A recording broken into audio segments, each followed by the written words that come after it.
Ladies and gentlemen, children of all ages, boys and girls, kings and queens, however you want to be referred to as, hopefully one of those fits in. My name is DJ Daz1. I am the HNIC, which stands for Head Nerd in Charge. Thought it was going to be something else, didn't you? Get your mind out the gutter. And today is a very, very special edition of the Rap Sheet podcast for a number of reasons. First, I get to reconnect with my brother here. But since it's Juneteenth almost, I figured this is the really great opportune time to bring this topic to the forefront because it really hasn't left the mind stems of anyone black and proud, myself included, my wife included, and millions of people all over the world. But before we get into the narrative, let me introduce the guy that is on camera.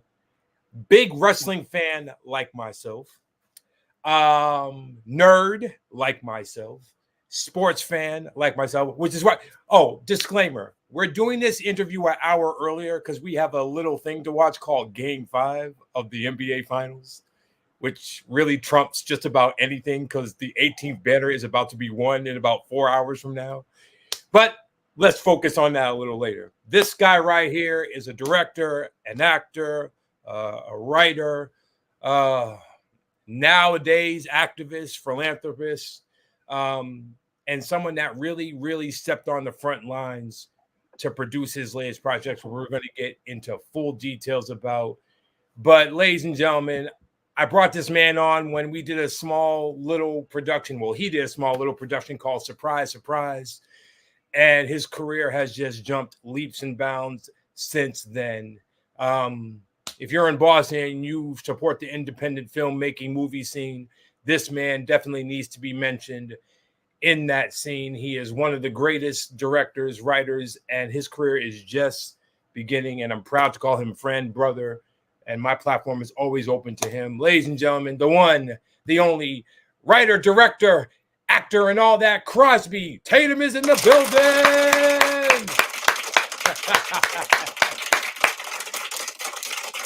I wasn't expecting that. I was not expecting that. I was not expecting the full applause overture. I appreciate it sincerely. What up, Daz? What do you want? Come on, man. Wait, you know how we do, bro. I do. Flowers, brother. I got to. I appreciate it sincerely. You are truly the Hepatane of all DJs, especially coming from Dean. And believe it or not, 10 years ago was the surprise DVD release party. You remember that? Oh, I'll never forget. That was a fun time. Salute to J.O. City. Ray Royale was there. Maverick from Jammin' 94.5 was there. Mm-hmm. It was a full room of great people. Shout out to the House of Blues, the Foundation Room, for having us. That was really a truly fun time, man. I enjoyed every moment of that. Thank you again for having me, and maybe we can do this again sometime somewhere down the line. I'd love to do it all over again. No, we're hoping for sure. So let's get let's get real serious for a moment. I mean, I love to joke around and things like that, but this is a real serious subject. We all have to go back in time to May 25th, 2020, when a horrible, unsensible display of police brutality came across our eyes and affected our hearts, and it's not left anyone's brain if you're a person of color. No disrespect to other races and ethnicities, but this is something that a good majority of us have been seeing since the early 80s, and even before that. The rise of just police brutality has just skyrocketed to, I can't even put a term to describe just how out of control it has gotten. But May 25th, 2020 will be a day none of us will ever forget, where Derek Chauvin had his knee on George Perry Floyd Jr. for 8 minutes, 46 seconds, ultimately killing him right then and there. It was at that moment that my brother from another mother here decided to visualize the moment and really just paint a picture of what protesting looks like. And sometimes it's peaceful, sometimes it's not. It can cause emotion, it can display energy, it can pretty much do anything. But I think one of the greatest freedoms of our country is we can express ourselves in multiple ways. I don't condone violence as a way of expressing yourself, but sometimes it comes to that, and it has come to that, and I don't agree with it, but I'm not on the front line in situations like this. I'm not the family of George Floyd. I'm not people who were close to him. I'm not friends with Derek Chauvin, people who were close to him, because a lot of people were affected by this. But you have decided to turn this into a documentary called The People United. But let's start from the beginning. Where were you when you saw this unfortunate tragedy happen, and how did it affect you at that moment when you were seeing it for the first time with the whole entire world watching? Well, first and foremost, Daz, you really painted an illicit picture of like what it was like during that period of time. And actually, let's backtrack a little bit Okay. because March 11th, 2020, the WHO basically made COVID-19 a pandemic. We were on lockdown. For those who don't know, I work at a hospital in Boston as my day job, basically to pay the bills. And basically, I've seen some things during the first wave of the pandemic that really traumatized me Wow. inside. And so when on May 26th is when I first saw the video on my phone. I was waking up. I was seeing a unique amount of like of this like this consortium of images and commentary, this Discord, and it was centered around this video that was shot by Darnella Frazier, who was one of the bystanders who saw the murder of George Floyd in 8 minutes and 46 seconds, which actually it was 9 minutes and 29 seconds Right. of the murder, because there was more to that. So Darnella pulled out her phone, and for 8 minutes and 46 seconds, we all watched. I personally watched, and I can't tell you how disgusted, how angry, hurt, Mhm. how painful I felt. It was one of the most visceral things I've ever seen, and it goes back to something that my media ethics teacher, the great Len Maylud, once told me, and that was when we start to see death on television broadcasted to us is when society begins to downfall. And we were already seeing it because the president at the time really wasn't doing much for COVID. There were, it was reaching up to thousands of deaths per day. And, for me, I also had a scare of COVID because I almost thought like I had it, and I felt like I was going to die at that particular period of time. So when you tip that to the scale, and when George Floyd happens, I personally was like, what else is there? You Yeah. know, Yeah. if the virus ain't gonna get me, saying, then the cops are gonna get me. If the cops are gonna get me, the racists are gonna get me. And then what do we do after that? It's this vicious circle. Yeah. And you know, I was just really just questioning. You Mhm. know, I was just really questioning: do our lives really matter? Do people even care that I'm black? Do you even care? Am I one third of a man? What am I? And Yeah. to me, that was like, it didn't really hit at first what I wanted to do because Mhm. I was just in so much pain. I was in so much anger. I wanted to fight the world. I wanted to just like, take somebody by the throat and bash their head in, because it's like, what do I have to lose anymore? We're all going to hell. Let's just go and let's just get it over with. Yeah. And I was just really in this very emotional, distressing place, almost depressed, and I didn't really know what to do. Mm. Wow. And I didn't cry at that moment. It would be like a year later that I would just break I down. I did. You know, I did. But my cries are uh, more of anger. My cries are more of anger, if anything, but I still did. Because yeah. I mean, It, this it, go ahead. I think it was like, maybe I did, maybe I did. I don't know. It was just, if there was ever a real moment to say what America really thought of us, it was really painted in that video and in that picture.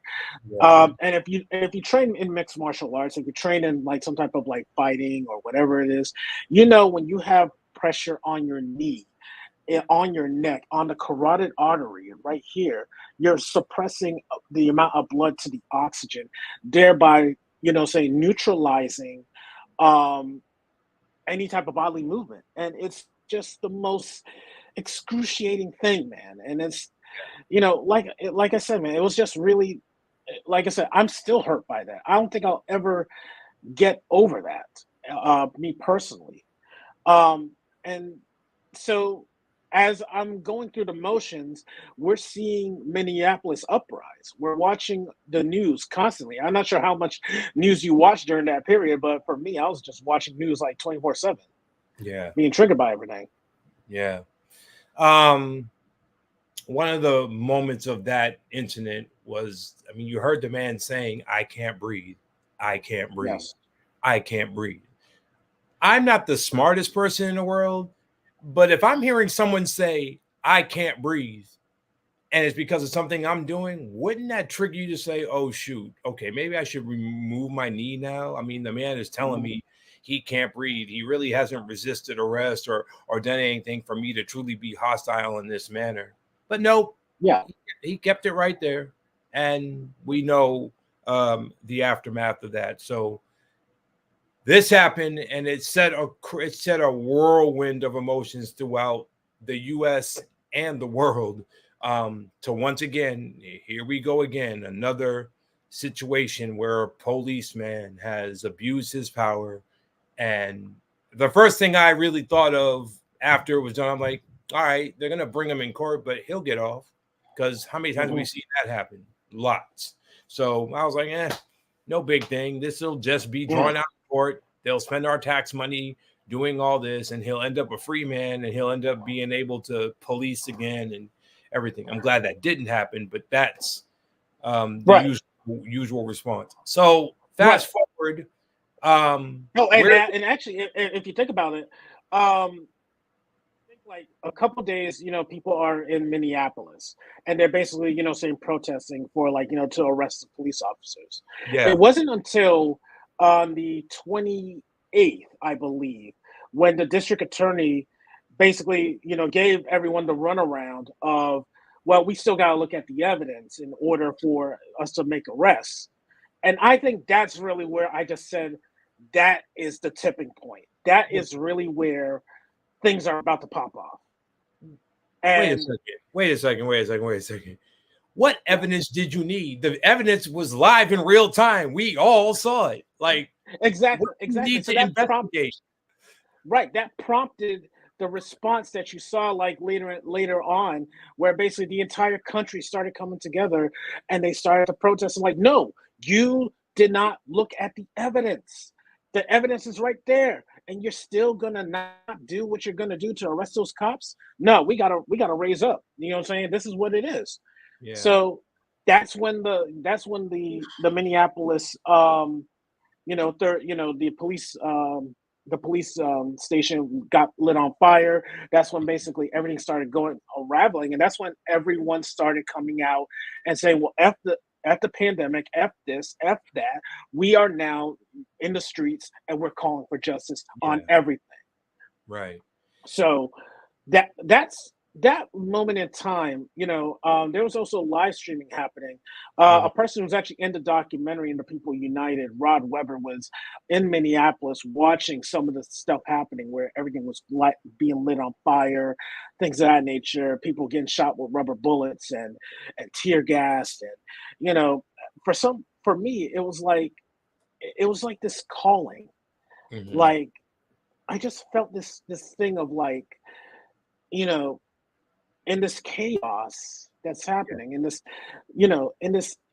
uniqueness, I feel this camaraderie of us coming together, Mhm. and that's what really prompted me to pick up my camera and go out to my first protest of like of the George Floyd um, of the George Floyd, uprisings. And I just Right. said, I just need to get out here and I just need to capture this energy. So when you went to that first protest, what Mhm. did you see? Well, we know what you saw, but in Right. a more vivid, descriptive, narrative type of way, what visions did you see? What narratives were being spoken during that time while you were out with your camera just filming these everyday people voicing their frustration at this time? Um, so the imagery that like you saw of just people standing up and saying Black Lives Matter, Hmm. and just coming together, aside from those who are starting, like, that want to do riots and, try to hijack, the movements and things like that. Um, when so earlier in the day, before the first night that we went to the first protest for George Floyd, there was a march, and there was like over thousands of people marching, saying from Roxbury into the State House, Hmm. and for me, I pretty much picked it up where it was at the end of that, which it was like at night where everything was pretty much about to happen, in terms of like people rioting, this that, and the third, ripping up boards, all that stuff. I basically just went out there for a couple of hours with my camera, and I was just like, I just need to capture everything that's happening right now, because it's like it feels like I'm in a Batman movie, of all things. First and foremost, that was this unique chaotic energy that was happening, but it was also this camaraderie with people that they Yeah. were just saying, say his name, George Floyd, say his name. And you just have this feeling of like, hey, watch out for one another, let's be together. And that's what I wanted to capture. It was the raw emotions, the feelings of what people were at that moment. I wanted this to be this preservation of history. Hmm. So yeah, that's One of that's the pretty much what I think then. one of the things that first of all, thank you for allowing my wife and I to watch it.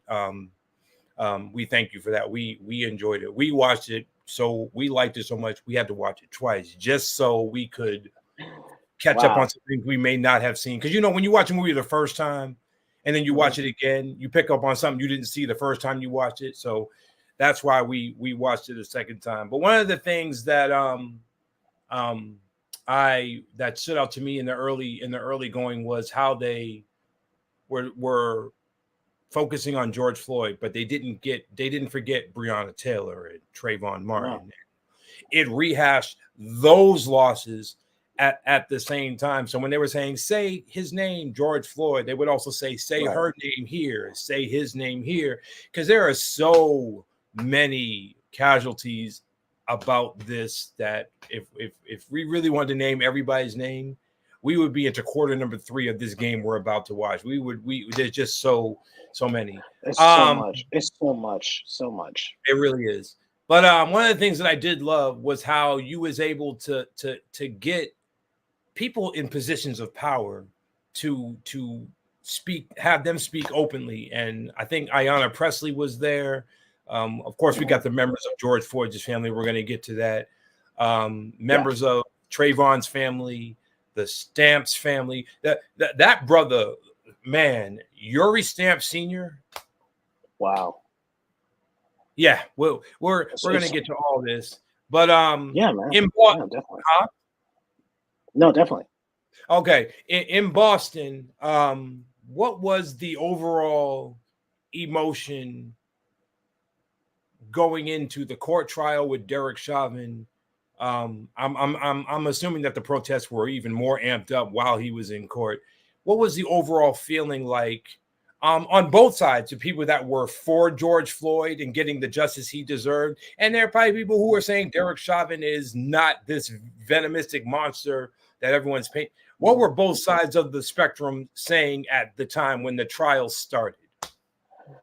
So when the trial started, we were kind of like at that point, we were kind of winding down with like Okay. the like the shooting of the documentary, because everything that happened was like in 2020. But I know for a fact when I was watching and when other people were watching, it was like pretty much, well, yeah, he did it. You know what I'm saying? I mean, there's no disputing anything like that. And Yeah. maybe the court system was throwing a bone at us or whatever that feeling was. I mean, anyone can really just like see what was in front of us, and it doesn't Mhm. take like, this, that, the third to, saying to see he actually did kill the man, for the amount of time that he could have. Like, it only takes like 3 seconds to get your knee off somebody's neck and then, restrain him, and then just like he could still be alive today, honestly. Yeah. And Absolutely. so like the overall energy for the protesting for the trial. Now, I wasn't in Minneapolis at the time, but I know people who were there. It was a very strong, and they were like they wanted to hold accountability. And I was on the day of the verdict, I was prepared to go back out again Wow. to say if this thing is going to go, if this thing is going to go aflame, you know, for the preservation of this documentary, I still got to record it because the Yeah. story's not complete. Yeah. But I felt like most of the story it just happened in 2020 Hmm. because that's really where the center of the end of like this of the people coming together was at, and it was just really the seminal moment that really brought people together, and it's all these outside forces that's agitating, the fact of people uniting. Yeah. So for me, I say like I'm thankful that the trial turned out the way that it did. There's still more work to be done. Yeah. For instance, we actually talked with aides from Senator Ed, for Ed Markey, and we're just telling them, look, please do what you can to get the George Floyd Justice and Policing Act bill signed, the John Lewis Voting Rights Act signed, because that protects people with voting rights, with just policing, and just the fact is because the real reality is that, saying black people don't, saying we don't want police to go. We just want people to be safe and stop killing us. Yeah. That's we don't Yeah. want to, saying we don't just treat us equally. Just treat us like who we are, Yeah. and and have other people treat us who we are. We are more than one third. We are people ourselves. We're Americans, Yeah. and we are proud to be Americans. We're proud to serve our country. We're proud to be, this country. But we need to be better at this. So accept the fact that we are who we are. Yeah. And that's where it is. That is where it totally is. Ladies and gentlemen, if you're just now checking us out or tuning in, we've got my brother Crosby Tatum here, who is the director, writer, even though he didn't really have to write much. But Oh, there he's was writing. There was writing in this. true.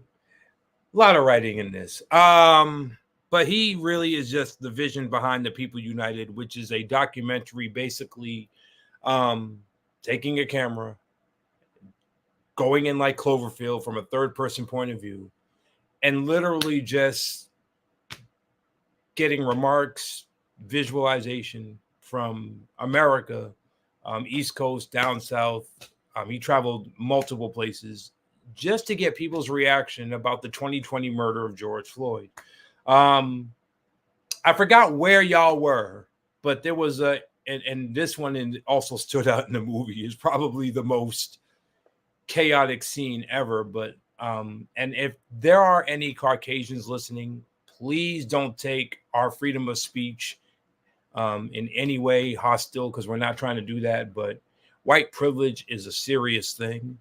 And I segue that because there was a Caucasian lady that was verbally abusive and even got physical with some of the protesters, to the point the cops had to arrive, and the cops protected her even though she was the agitator.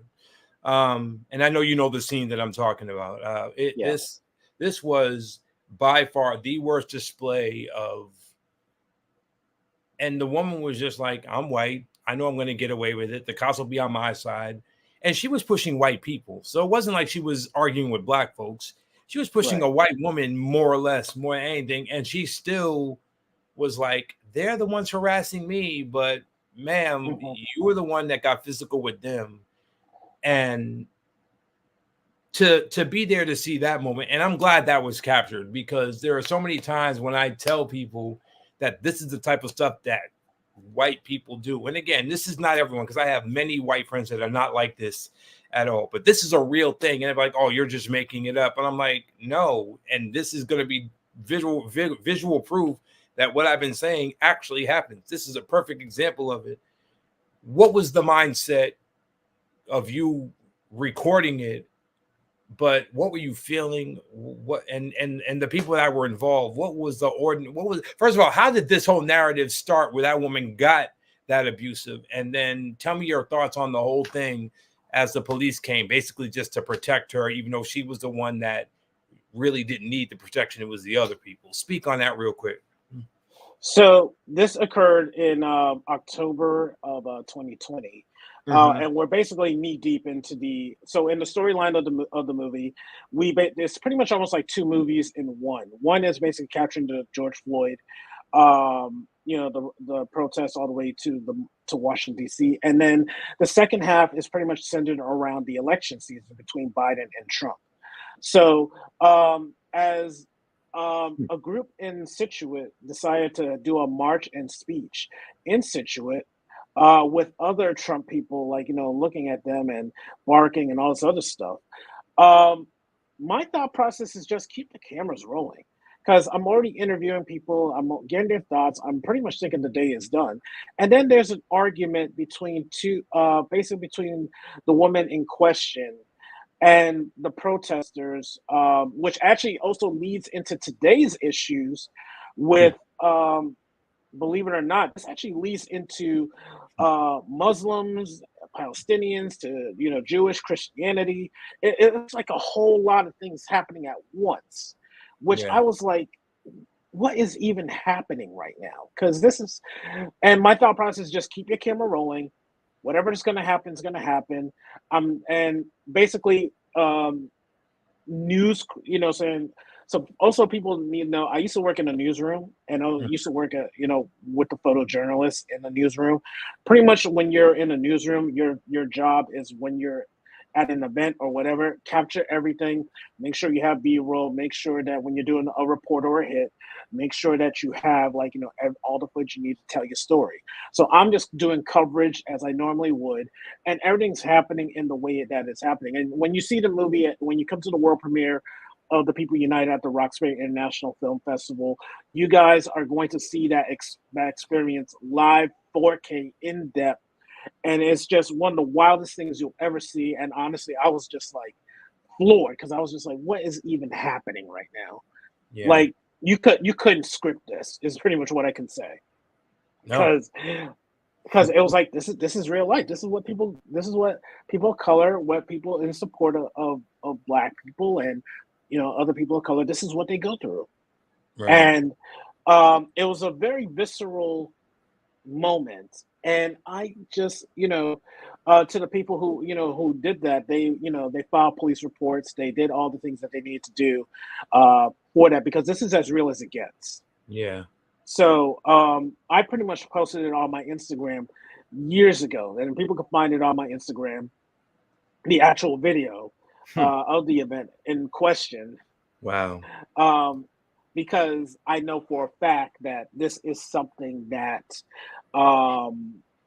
people will talk about when the movie's done, because like I said, it's just so crazy how and you're just like, you're processing this, because it's just getting crazier and crazier as the movie rolls along. Yeah. So I mean, all I can say is that you just got to watch it, you got to experience it, and just know for a fact that that is what people go through. And the white woman went away. Some people were abused in that moment. Yeah. They were hurt, harmed. And basically, I just had my camera on a Ronin, and it's just rolling. It's just rolling. It's capturing everything. And I don't make no apologies about it, because when you're a filmmaker, when you're a documentarian or a filmmaker, your job is to make sure you capture every bit of the moment and be as truthful as you possibly can. Yeah. Because that's what's most important. Right. You touched on the election, and being that we're at a very crucial time right now with the election coming up, different reasons, but I still feel that this circumstance and many other past events and situations have a lot to do with where our country is going. And let's just say it for what it is. Our country is heading towards hell in a handbasket quicker than ever. I am choosing not to vote again for this election, just like I didn't vote last time. I don't feel my vote really matters. It is not going to change anything that is happening because this world is psycho. But for the sake of the argument, when we're talking about George Floyd and everything that happened at this time, this election made people choose sides. And I think the narrative at that point was either you're for the police or you're for the people. Right. I have been a victim of police brutality on several occasions. And every time I was harassed by black cops, which makes it even worse. But I'm going to leave my story out of it because I don't want to share that with the open public as of right now. We could talk privately about that. But did this situation bring in your personal mindset? And before we even go forth, let me shout out your lady who just commented on us on IG. She mentioned us in the story. So salute to your wonderful better half. Yanni, we love you. Thank you for checking us out. Support to you. One day I got to meet you in person and we can all go to a wrestling match together. That'd be awesome. But thank you for the support. Do you feel that this scenario at the time shedded a light? And when I mean this scenario, I mean, yeah, we know the bad part, but we know the end result. He was sent away for quite some time and he's going to do hard time and be an old man when he gets out, and who knows what his life is going to be like then. But do you feel that this incident finally opened up the eyes of certain people who were probably saying in the past, yeah, I mean, they may have taken someone's life, but it was completely justified. They were well in their rights. They did everything according to the oath that they took as a police officer? Or do you say to yourself, okay, now do you see what we were talking about? Now do you see when we say cops are abusing power? This is exactly what we mean. Now maybe you'll start to have a change of tune. Speaking on the people running for office, did they finally get the message, or is there still more work to be done, in your opinion? What do you think? In my humble opinion, yeah, I think they got the message. Mm-hmm. I think there was substantial change to be made. I think there was a point in the process where things really were looking up, but at the same time or token, time basically extends itself, and now I would say no. I will say that basically we're stuck in the middle. We're stuck in the mud again. It feels like it's 2016 once again. It feels like there is no progress being made. And I chop that up to basically there is a tiredness of talking about the subject. There's a waning of the subject. And because it was such an exhaustion for us as a people, we just don't want to deal with anything, and we just want to get away from, we just want to live our lives now. So I personally feel that we have to keep this conversation going. Right. And if it's this film that will help to basically move people to basically continue the work of change, then we need to basically make sure this film gets seen by as many people as possible. Absolutely. And let me just tell you something straight up off the bat. Question: are you a fan of history? Am I a fan of history? Yes. Yeah. I mean, well, let me not just say yeah, because there are some historical moments that happen that I'm not too proud. You know, I'm going to share one right now. My mother is writing a book about her life. Mhm. And of course, I was born in New York. And for those who don't know, my mother went to school in New York.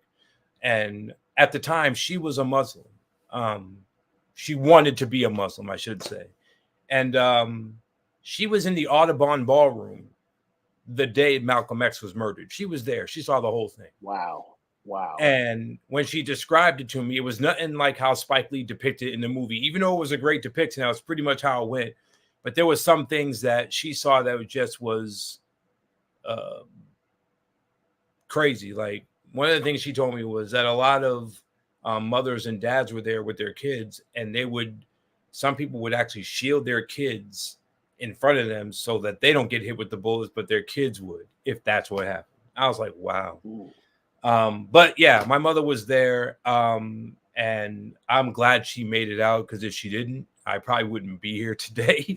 Exactly. Wow. um, That's powerful, man. That's powerful. so stories like that, I love historical moments like that. But for the Right. most part, I despise history because a good 90% of it is racially influenced. So no, I don't like it.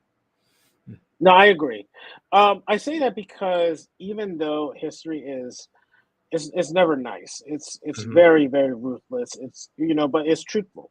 And that's what basically what we're all fighting for. We're basically fighting for the truth to continuously be told. Yeah. Book bannings that are happening in Florida. You have people who are being reduced their rights to vote by in the cloud of state rights. You're having say LGBTQ plus rights being revoked in North Carolina. I mean, you got a history and a cavalcade of things that are changing and happening. And this is where I say, if you're a history person, think about like what Nazi Germany was like when when the whole the Reichstag caught flames, and then Hitler was basically chancellor for a day, and that day basically turned out to be forever his life.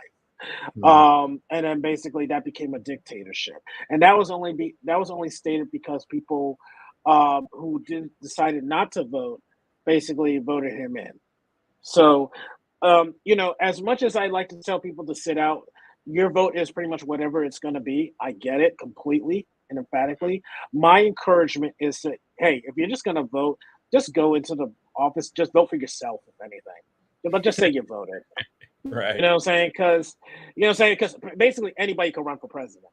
You know, Yeah. so you can just write yourself. But I personally think that if you just exercise yourself and your rights, because honestly, it's one that I found after doing this documentary, I'm even more proudful to even be a person to vote and to actually, exercise my ballot. Yes, things are not perfect and they're never going to be perfect, but I'd rather do that than be under a dictatorship, to be honest with you, and just have the chance to fight continuously for equal rights for people to do good and just to, you know, let's stop homelessness. Let's have equality across the board for job placement because I'm somebody who basically can produce, direct, edit, write, compose. I can do Mm. a lot of things, but because the fact is the fact of like who I am and for Mhm. whatever unequitable opportunities I have, I can't really get a job in the industry. So Yeah. I'm basically somebody that's saying I want to create my own way because you're not going to give me, saying the opportunity, even a look Yeah. to basically do what I love to do. So let me just create my own lane and just see how it is and just try to hold it down. Right. So and that comes with basically just you just keep voting. And Yeah. like I said, I for everyone, I get it. Who doesn't, I know these people ain't moving you. They're not moving me either. I'll be honest. But Not at all. I want to keep going for another day. So if Yeah. anything, we got to vote. So we do have resources on our website, thepeopleunited.film, thepeopleunited.film. We do have resources. If you want to register to vote, you can register to vote. We're going to have our organizations that we work with. We're going to post their links so that you can donate to their causes and things of that nature. So, but yeah, honestly, all I got to tell you guys is that this is way more important than you guys think. Even in 2020, when we're moving people to vote, I still suggest that you vote for the right candidates that might move you. But if anything, vote for the people that are going to basically be about democracy, that's going to be about, jobs, healthcare, and that basically is going to allow us an opportunity to basically get more better people in the future. If anything, basically what you're doing is you're voting for your future. That's what Right. it is. That's real. And like I said, I'm not paid by anybody. I'm just telling you how I feel, what I've seen. I'm just keeping it real. That's what I'm doing. So hey, if you want to get at me like that, that's whatever. But I'm just telling you what it is. No, it is all good, brother. All good. And that's my spiel on voting. So you'll hear a lot about that, like during the the screening and all that other good stuff. But yeah, just vote. That's real, brother. Oh, I'm sorry. I'm not doing my job, ladies and gentlemen. If you're just now tuning in, we've got Crosby Tatum here, local 617 director. I don't even want to say local no more. Just director, writer, filmmaker. Great at what he does. I really envy and applaud this man for just the stance that he's taken with just being a Black film director and really being passionate about it. So, salute to you for this. This next question is I want you to answer openly and honestly. Is there an event? I won't say event. Was there a moment that you documented with your camera that didn't make the cut that you can talk about that we all won't be able to see? I think there was a few. Whichever one stands out to you, just like something that you captured that we didn't see in the piece. That we may get to see at a later time, or something you just want to share that didn't make the camera that impacted you in whatever way it impacted you? Good question. That's a very good question because there were a few that when you make a documentary, you have a number of reels that you put together, and then there are some reels that you got to basically put on a chopping block. So the reels that we didn't make it that I felt really powerful that I want to keep, but we just can't keep because of differences and also issues with the people involved. One was a couple of teenagers that were chalking for change Wow. in their town. Now, But what is chalking for change for those that don't know? So chalking for change usually is basically when you decide you pick a location and you chalk your thoughts, you chalk your emotions, uh, and you basically it's almost like coloring and drawing on the street, and you basically do it with symbolic messages of hope Okay. and for change. So there was a group that I filmed that they welcomed me with open arms, and I love them so much for it. Unfortunately, we can't use the footage because there is a pressing legal matter that allowed us that we just couldn't do, and also they were basically because of what they've been through afterwards. Uh, we opted to basically not put it in the movie Oh, wow. because we want to make sure that we basically messaged everyone that we came in contact with. We messaged them to let them know like, hey, do you still want to be in this? Because I care about what people go through. When it comes with such a heavy subject matter as this is, Right. and half of me at that time was just like, are you sure you want to keep doing this? Because this is heavy. But at the same time, when at my company at Triceptus Studios, when we start a project, we do our very best to finish it as much as we can Right. because this is something that can be told and it could be for the future generations. So so there was that, and there was also a really moving protest that resulted in basically stashes in Dorchester, right? Yes, I do. Unfortunately, we know what they have done Yeah. in the past. Yep. Wait, With before you go on, not they, just the owner of the place, not they. exactly. Yeah. So we actually posted the incident. It's actually on the Tricepta Studios YouTube page where somebody was racially profiled. Um, basically, for like, when she made an order, the owner basically made a disparaging remark. We covered that, and it's actually just like it's on its own thing on our YouTube page. Wow. And we covered that. I wanted to be a part of the documentary, but I for the overall story of it, it just didn't fit. Right. So we did flash it for a moment in the documentary, as you saw, but that actually happened on the same day as the crazy white woman occurred. Wow. So I literally was covering two protests in a day as well during that time period. Um, so that happened, and I was just like, I was seeing a solidarity because I felt like that was a good story to tell, but it just the overall spectrum of the project, we had to leave it out. So those are like the only two or three that we kind of left out. And we just covered over 50 protests, marches, speeches, arguments, whatever. We just covered a lot of stuff. Like I think there was like over 200 hours of footage that we shot, That's you know, crazy. within a full year. Wow. So it was a lot, and this is on my own dime, and Mhm. I was just like I was just committed to just telling the story. Yeah. I had to move in a certain way to get it done. So, Mm. very proud of that. As well you should be. It was a very, I mean, I gave you my thoughts after I saw it. I called you the very next day and told you how I felt, and I stand by it. I think it was great. The only criticism that I have is I wish there was like a narrator narrating through certain parts.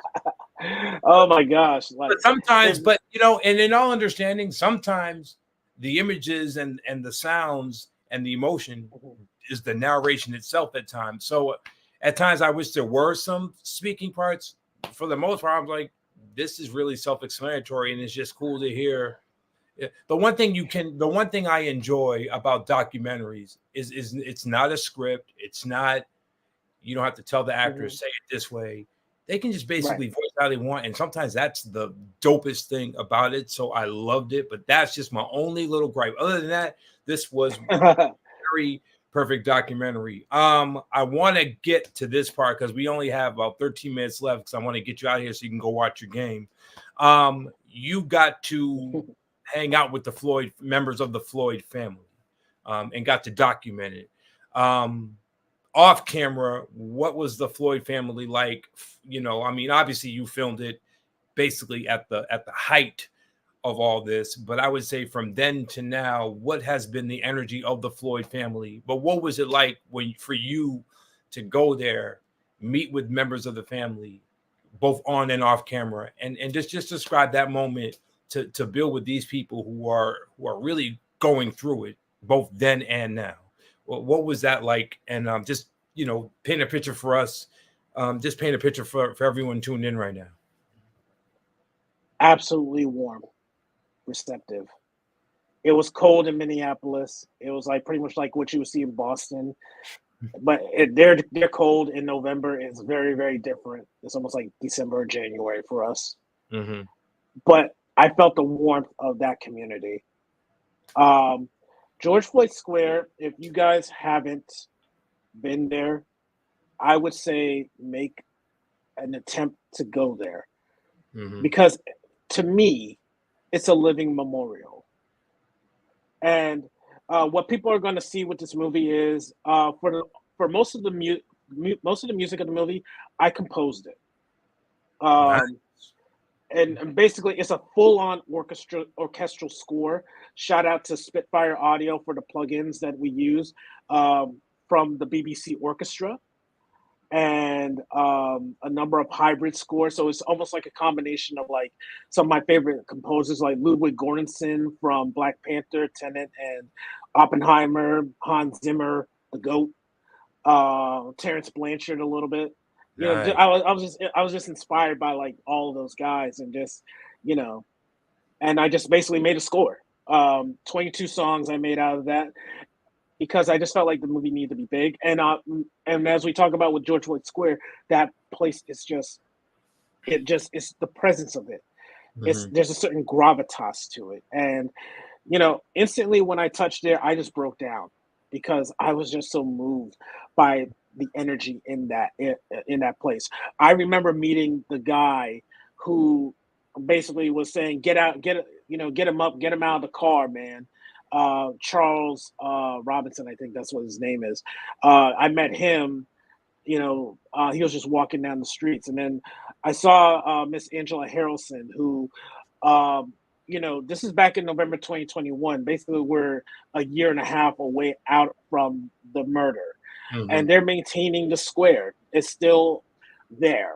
It's still like a place where people go to from all over the world to basically pay their respects and their love for George Floyd, because it's a seminal moment in American history. I can't think of like Emmett Till having such a thing where people want to shoot bullet holes at it every day because the community is protecting it every single day.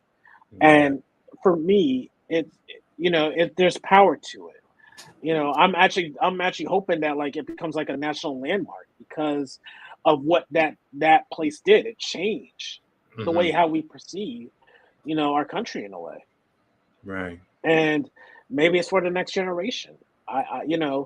But for me, the Floyd family, they're just warm, they're receptive, the process of losing George, it was like almost like we felt like at that time when he died, we felt like we lost that family member too. I remember telling myself, that was me on the ground. It was me on the ground, or that was my cousin on the ground. That was that person that you were close to, and they treated me for like family, which I was just like, every year I text Miss Angela, really just telling her how much, what you guys mean to me. And, that community is truly, truly blessed. And I just hope they continue to maintain the square. And I hope the city recognizes, that square it's powerful and that they need to maintain it. They got to do whatever they can to make sure it's a part of that community and that people can, build and learn from, which they do a tremendous job of it already. So East 30 in Chicago, I suggest you guys go down there. You're going to see in the movie, I tried to depict it as best as I could because I was only there for a day because believe it or not, there was a wrestling pay-per-view in the town. And I just said, let me just go, because I'm already in the Midwest. I'm like a day before I'm in Chicago for a film screening for a documentary I edited called The Woodstock House, which featured a documentary about the chosen few, that talked about their story and about the picnic. I think about what I'm talking about. Wait. Stop. Just stop. I'm trying to keep you for only an hour. So, first of all, I am like a huge house head. And I love the chosen few. And I already know where you're going. And this is, oh, wow. Saturday. We got to do another one. You definitely got to do, hopefully. Saturday, I was at a festival here, and they had a silent disco, and I was speaking to one of the DJs I was playing. His name is Sir Queen. Salute to Sir Queen out of Kansas City. Blessings to you. And we were just talking about just random house stuff, and then I mentioned a particular name, and he's like, "Oh, he passed away recently," and I'm like, "What?" He's like, "Yeah, Chuck Roberts passed away." I'm like, "Wait, what?" Oh, wow. Wait, the voice, in the beginning, there was Jack Guy, and I looked it up, and he passed away last week of cancer. Oh man, that's rough. So when you mention the chosen few, it goes back to that time when they did their party, and he just came out as a surprise and was like, "Okay, so who are you?" And he's like, "I don't really talk much, but I got something to say." And he's like, "Oh yeah, well, let's hear what you got to say." In the beginning, wow, man, I wish I was there for that. That was so perfect. Shout out to everyone in Chicago who did that. So if you do, go ahead. To our producer Tressa Epps, who's a part of the People United. Got to shout out her. And actually, as of now, we actually just dropped the new poster design of the People United. We just dropped that just a minute ago. So if you guys see the poster. You're actually going to see it live at the screening in Rock's Film. But Tressa Epps, who was the producer on the Woodstock of House, which we covered the story of the Chosen Few, from all the DJs that, really, their story is amazing, incredible. She's also producing the People United as well, because it is a very strong message that this film that we did this film. But yeah, I was there. I was there for the film screening of that at the Black Harvest Film Festival at Black Harvest, and then basically from Chicago that day, I left for Minneapolis. Went to George Floyd Square to film what I needed for the documentary, and also attend the pay-per-view in question. Which was AEW Full Gear. All good, brother. All good.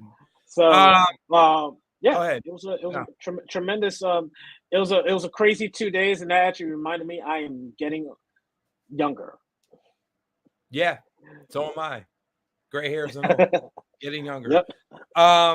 We only got time for we got like under 4 minutes, and I want to ask one more question and then let you plug the big event coming real soon. The feedback from those who have already seen it, friends, family, myself, peers in the game, people what has the response been like from those that you have allowed to see it, from whenever you had to show people up until leading up to the big moment, which we're going to talk about? What's been the feedback been like right now? I think the feedback I'm getting is mostly, wow. Mm-hmm. That transported me back. Mm-hmm. I felt everything. Okay. Right. You set an environment that only a few of us can actually ever see. You did something here, Crosby, that I don't think I would never expect. Right. It made people cry, including myself.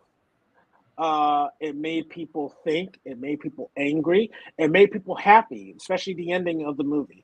It made people go through the full gamut of emotions, which was, that was the intention of this project.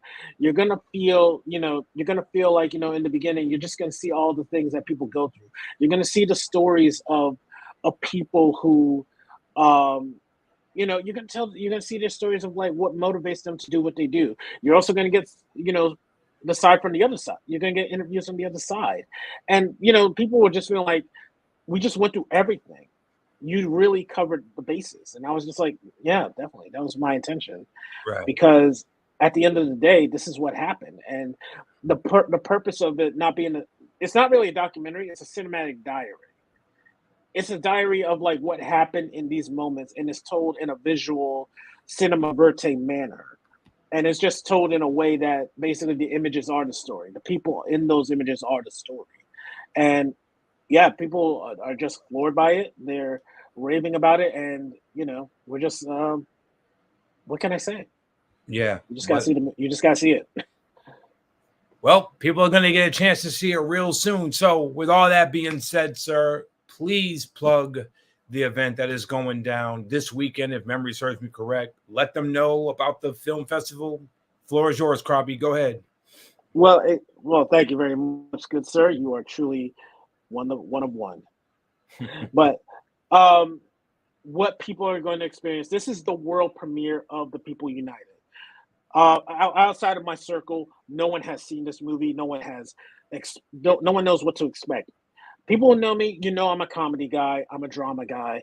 I'm a sci-fi guy. I'm a narrative guy through and through. But for me, this is my first documentary, my first cinematic diary, and you guys are going to experience it. Our world premiere is at the 2024 Roxbury International Film Festival. And basically, we're actually the second movie playing outside of Luther.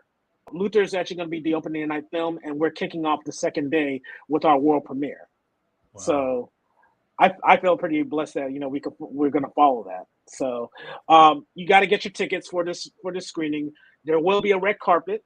We're going to have some memorabilia from the film, possibly present, and we're just going to tell you guys, just visit our website at thepeopleunited.film. Is where you can find us. Also on social media at People United 20, because it happened in 2020. So you guys can follow us there. Like, share, and subscribe all our photos and things, the stories and the videos that we're posting, our trailer. And also just on our website, if you want to get tickets, you can get your tickets there or on the Rocks Film Fest website, which is Rocks.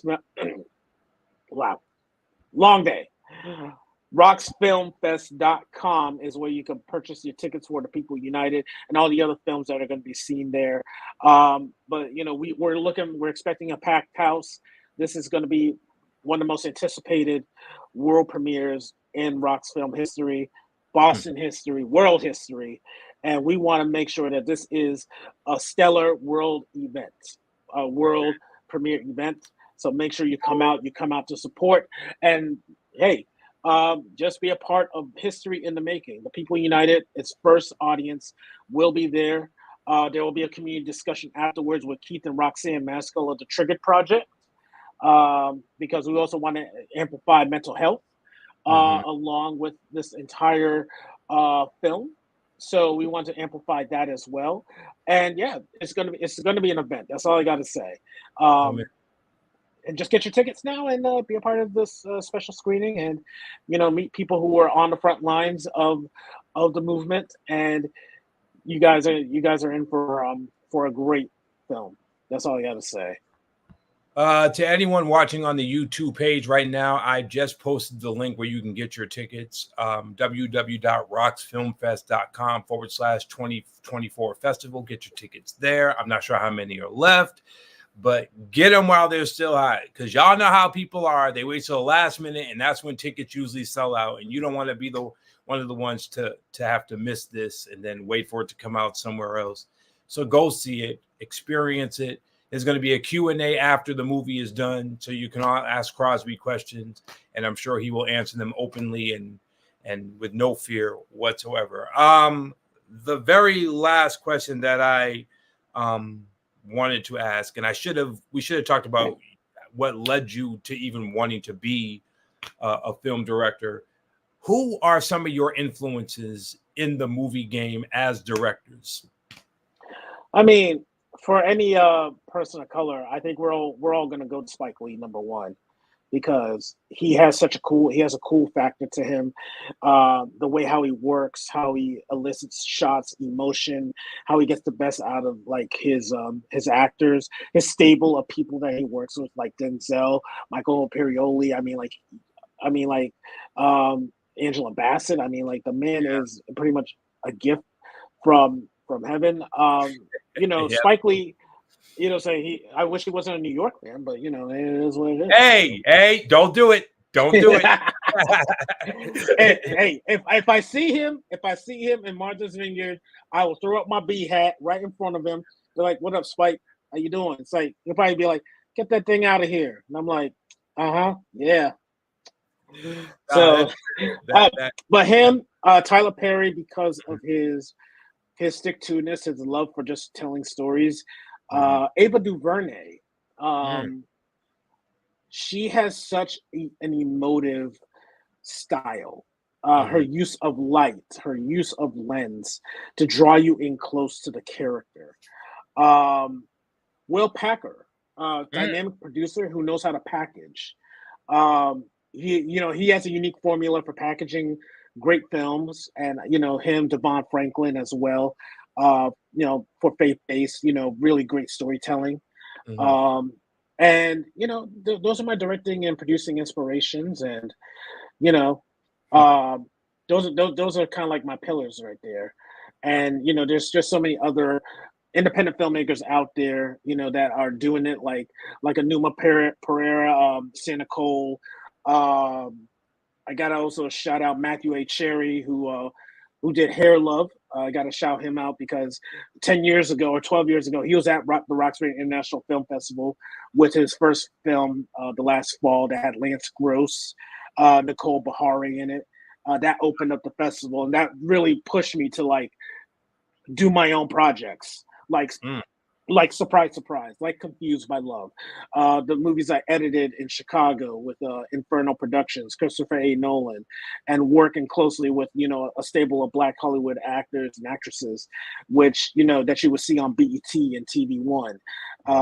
you know, I mean, I'm living a blessed life. I got to be honest, because I'm doing things that honestly a lot of people wish they could do, and I want to give back to the community and actually really uplift Boston filmmaking, especially Black Boston filmmaking. Because wherever I go, they're like, are there Black people in Boston?" I'm like, "Yes, we are. We are here. You just got to look out for us." Oh So man, I want to uplift. I want to uplift the people and say, "Look, this is what we're doing. This is what we're all about, and we're coming." right. That says it all, ladies and gentlemen. So as we get ready to close out, and I get you on your way. On a more personal note, I love seeing my people win, especially people that I get to know, and I've gotten to know you over the many years, and just to see the growth of you as a creative truly speaks multitudes. Your wrestling love that could be challenged, but we'll do that for another time, a whole nother place. But that was Come supposed on to be now. that was just a funny joke. Nah, but in all due seriousness, I really love how dedicated you are to your art. Mhm. You really care about telling stories that people can relate to, um, sharing, giving people the chance to be seen and heard through your projects, which is truthfully the best way to give back, is to really just give your platform a chance to grow through the people who helped create it alongside you, and the talent that you've worked with, um, second to none. I see them all on the big stage or the big screen, somewhere down the line. But for you, I'm impressed to just call you brother, call you friend, and truly, I'm honored and really really love the work that you're doing. Please keep up the great work. I want to see this house documentary now. I cannot wait to see that. Um, Mhm. and yeah, man, just keep up the great work. Because this is just the beginning. So, ladies and gentlemen, with all that being said, this is Crosby Tatum. The documentary is called The People United. You can see it this weekend, the Roxbury Film Fest, which brings out so much talent year after year after year. Salute to Roxbury Film Fest for doing it every single year. See this film, take it all in, get emotional, have your questions ready. And I wish you nothing but the best of success this weekend and everything going forward with all this. So finally, the thing I want to say is you got to get out of here because you got to go support your family member, Jason Tatum. A Exactly. lot of y'all Yeah. didn't know he was related, did you? You didn't see that. Did y'all Look, put the Tatum thing together? No, let me stop. but I almost met him. I almost met him his rookie year, believe it or not, Wow. in South Beach. Almost did. It was by chance we did not connect together. I'm like, if I would have had my jersey, I would have been like, his jersey. I would have been like, "Hey, why you wearing my jersey?" I'd have been like, "What are you talking about? This is my jersey. I'm a Tatum. What are you?" Now, do you know where he's originally from? I don't know. That's the thing. Are Our you family is big. That's are the you thing. ready? Our Are family you is big. ready? He is from St. Louis, Missouri, originally. Yes, sir. So Yes. he's from where I'm at now, basically. He's 4 hours Mhm. away from where I'm living. I did not know he was a Missouri native. I thought he was like from New York or someplace like that. The question I have is any of his family members from Honduras? That I don't know. I don't know. Because if they are from Honduras, they Uh-oh. are Honduras. I'm saying Uh-oh. I see a couple of looks, say with some of his favorites. I'm like, are they it kind of looks kind of like me a little bit, like from some of his family members. I'm like, huh? I'm actually Do I looking. I'm looking right now look at at his father? Look at his father. ethnicity. They say he's definitely African American. They say that. Doesn't really say much. He grew up in a predominantly African American neighborhood. It doesn't really say anything No, it about doesn't. his parents' Yeah, origin. So yeah. But he I'm just saying, it could be. I don't know. could be. Our families, Let's our family is big. It crosses. I'm just saying. Hook me I'm up. I'm looking at one more thing here. Let me see. African American. His mother, Brandy. Okay, doesn't really. Well, I think he's part. Yeah. So whatever it is, you know what I'm saying? I'm just happy that he plays for the Boston Celtics, and tonight has to be it. That's all. Yeah, it has to be it. It definitely has to be it. All right, ladies and gentlemen, we're going to get out of here because we both got a game to watch, and I have a mix I need to finish. But once again, the People United going down this weekend, Roxbury Film Fest. The link is in the YouTube page. Click on that. Get your tickets. Support this man. Support the other films, the other directors, and everybody that's going to be there. And Crosby, thank you. Thank you again for letting me and my wife watch it with our trust to delete it. It is gone. I don't have it anywhere on my computer, my phone, nothing. Thank you for letting us look at it and getting a firsthand view of this work. I'm proud of you, and I hope everybody that watches it feels the same way that I did. And I hope the love is reciprocated 1,000,000, 1,000, trillion, or however you want to word it. This is Crosby Tatum, ladies and gentlemen. My name is Mr. DJ Daz1. Please support this man. Any website? That's another thing. One last thing. Plug your website, your social media, how people can follow you and stay in touch with you. Right. Main website you can find us at is www.triceptus.com. You can follow me at CrosbyT123 on all my social media, Facebook, Instagram, Twitter, X. It's still Twitter. So you can follow me, but don't follow me. But I still want you to follow me. So please just follow me, and you guys will get a tidbit into my life and also the life that we all are trying to build and move together. So look out for more stuff that'll be coming your way, and also the peopleunited.film. That's where you can find the film's website and basically learn about it and get your tickets. So, ladies and gentlemen, like I said, my name is DJ Daz1. This right here is Crosby Tatum, and he's a better movie director than you, and you know it. Shout out to MJF, all day, every day. Crosby, thank you so much, sir, for taking the time. Get up out of here, go watch the game, and we will talk again in the next couple of days. I love you, brother. Keep up the great work. I'm very, very proud of you, man. Keep it up, man. Very proud. Thank you. Love you right back, Daz. Love you right back. All right, man. Rap Sheet Podcast is out of here. Tune in tomorrow evening. I'm going to have the one and only Cool Kim, one half of the UMCs. If you remember the record One to Grow On and Blue Cheese, we're having one half of that iconic group right here tomorrow night. Same bat time, same bat channel, 8 p.m. start. Be here for that. And then next week, on Wednesday for Juneteenth, I've got the one and only Ja D from If You Can, the host and founder of If You Can Feel It, You Can Speak It open mic. If you know who Ja D is, you want to be here for that too. That's on Wednesday. So Tuesday, Cool Kim, Wednesday, Ja D, and then next Thursday, well, we'll talk about that next week. But be here for both of those. In the meantime, Crosby's out, Daz is out. We got a game to watch, and we got significant others to be around. So we will talk to y'all later. Salute to you, and let me know how this weekend goes, my brother. Give me a call after it's all done. You got it. All right. Hold tight. Don't leave, sir. Hold on. Thank y'all very much, and God bless you. Dun, dun.